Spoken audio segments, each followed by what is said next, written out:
नमस्कार दोस्तों, आप सभी का स्वागत है हमारे चैनल पर। आज की इस वीडियो में हम बात करने वाले हैं 18 मार्च को आने वाली दर्शा अमावस्या के बारे में। हिंदू धर्म में अमावस्या की तिथि को बहुत ही महत्वपूर्ण माना जाता है। ये सिर्फ एक साधारण तिथि नहीं होती, बल्कि आध्यात्मिक रूप से बहुत गहरा महत्व रखती है। सबसे पहले समझते हैं कि अमावस्या क्या होती है। हिंदू पंचांग के अनुसार जब चंद्रमा पूरी तरह से दिखाई नहीं देता, उस तिथि को अमावस्या कहा जाता है। इस दिन चंद्रमा और सूर्य लगभग एक ही दिशा में होते हैं, इसलिए हमें चंद्रमा दिखाई नहीं देता। हर महीने एक अमावस्या आती है और हर अमावस्या का अपना अलग महत्व माना जाता है। लेकिन जो मासिक अमावस्या होती है, उसे दर्शा अमावस्या कहा जाता है। इस दिन लोग अपने पितरों को याद करते हैं और उनके लिए तर्पण और दान करते हैं। हिंदू धर्म में ये माना जाता है कि हमारे पूर्वज यानी पितृ हमेशा हमारे जीवन से जुड़े रहते हैं। जब हम उनका सम्मान करते हैं, उनके लिए तर्पण और दान करते हैं, तो उनका आशीर्वाद हमें मिलता है। इसी कारण अमावस्या का दिन पितरों को समर्पित माना जाता है। दर्शा अमावस्या के दिन लोग सुबह जल्दी उठते हैं, स्नान करते हैं और भगवान का ध्यान करते हैं। कई लोग इस दिन व्रत भी रखते हैं और पूरे दिन भगवान का स्मरण करते हैं। ये भी माना जाता है कि इस दिन किया गया दान और पुण्य कई गुना फल देता है। इसलिए इस दिन गरीबों को भोजन कराना, जरूरतमंदों को कपड़े देना और भगवान की पूजा करना बहुत शुभ माना जाता है। अमावस्या का दिन आत्मचिंतन और आत्मशुद्धि का भी दिन माना जाता है। इस दिन व्यक्ति अपने जीवन के बारे में सोचता है, अपनी गलतियों को सुधारने का प्रयास करता है और भगवान से सही रास्ता दिखाने की प्रार्थना करता है।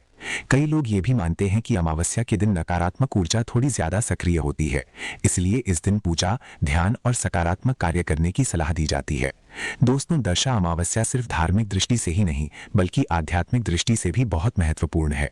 अगर इस दिन हम सच्चे मन से पूजा पाठ और दान करते हैं, तो हमारे जीवन में सकारात्मक परिवर्तन आ सकते हैं।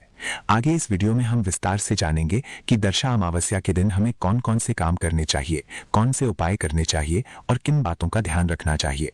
अब बात करते हैं दर्शा अमावस्या की पूजा विधि के बारे में।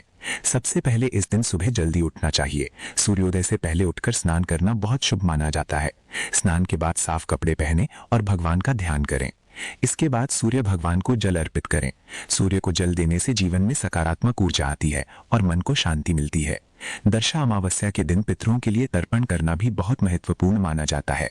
तर्पण का मतलब होता है जल और काले तेल के माध्यम से अपने पूर्वजों को श्रद्धांजलि देना।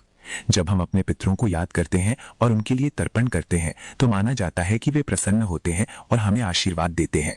इस दिन भगवान की पूजा करना भी बहुत शुभ माना जाता है। आप घर में दीपक जलाकर भगवान का ध्यान कर सकते हैं और अपने परिवार की सुख शांति के लिए प्रार्थना कर सकते हैं। कई लोग इस दिन मंदिर भी जाते हैं और भगवान के दर्शन करते हैं। मंदिर जाकर पूजा करने से मन को शांति मिलती है और सकारात्मक ऊर्जा मिलती है। अगर संभव हो तो इस दिन गरीबों को भोजन कराना चाहिए। भूखे व्यक्ति को भोजन कराना हिंदू धर्म में सबसे बड़ा पुण्य माना जाता है। इसके अलावा आप पक्षियों को दाना भी डाल सकते हैं और गाय को रोटी खिला सकते हैं। ऐसा करना भी बहुत शुभ माना जाता है। दर्शा अमावस्या का दिन हमें ये याद दिलाता है कि हमें हमेशा अपने पूर्वजों का सम्मान करना चाहिए और जरूरतमंद लोगों की मदद करनी चाहिए। अब बात करते हैं दर्शा अमावस्या के कुछ विशेष उपायों के बारे में। पहला उपाय यह है कि इस दिन पीपल के पेड़ के नीचे दीपक जलाना चाहिए। माना जाता है कि इससे नकारात्मक ऊर्जा दूर होती है और घर में सुख समृद्धि आती है। दूसरा उपाय यह है कि काले तिल का दान करना चाहिए। काले तिल को बहुत पवित्र माना जाता है और इसका दान करने से पितृदोष कम होने की मान्यता है। तीसरा उपाय यह है कि कौवे को भोजन देना चाहिए। हिंदू धर्म में कौवे को पितरों का प्रतीक माना जाता है, इसलिए अमावस्या के दिन कौवे को भोजन देना शुभ माना जाता है। चौथा उपाय यह है कि गरीब और जरूरतमंद लोगों की मदद करनी चाहिए।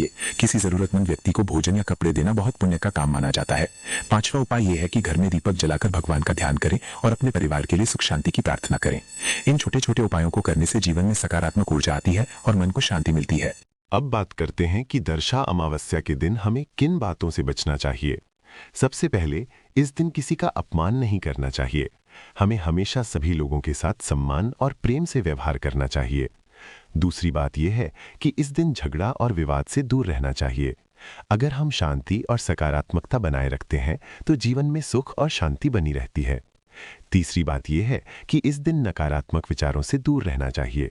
हमें हमेशा अच्छे विचार रखने चाहिए और भगवान का स्मरण करना चाहिए। कई लोग इस दिन मांस और शराब से भी दूरी रखते हैं और सात्विक भोजन करते हैं। सात्विक भोजन करने से मन और शरीर दोनों शुद्ध रहते हैं। दर्शा अमावस्या हमें ये सिखाती है कि हमें अपने जीवन में शांति, धैर्य और सकारात्मकता बनाए रखनी चाहिए। दोस्तों, दर्शा अमावस्या का दिन हमें अपने पितरों को याद करने और उनके प्रति कृतज्ञता व्यक्त करने का अवसर देता है। अगर हम इस दिन सच्चे मन से पूजा पाठ करते हैं, दान करते हैं और ज़रूरतमंद लोगों की मदद करते हैं, तो माना जाता है कि पितरों का आशीर्वाद हमें मिलता है। जीवन में सुख, शांति और समृद्धि पाने के लिए ज़रूरी है कि हम अच्छे कर्म करें और हमेशा सकारात्मक सोच रखें। अगर आपको ये जानकारी अच्छी लगी हो तो वीडियो को लाइक करें, चैनल को सब्सक्राइब करें और ऐसी ही धार्मिक और ज्ञानवर्धक जानकारी के लिए हमारे चैनल से जुड़े रहें। धन्यवाद।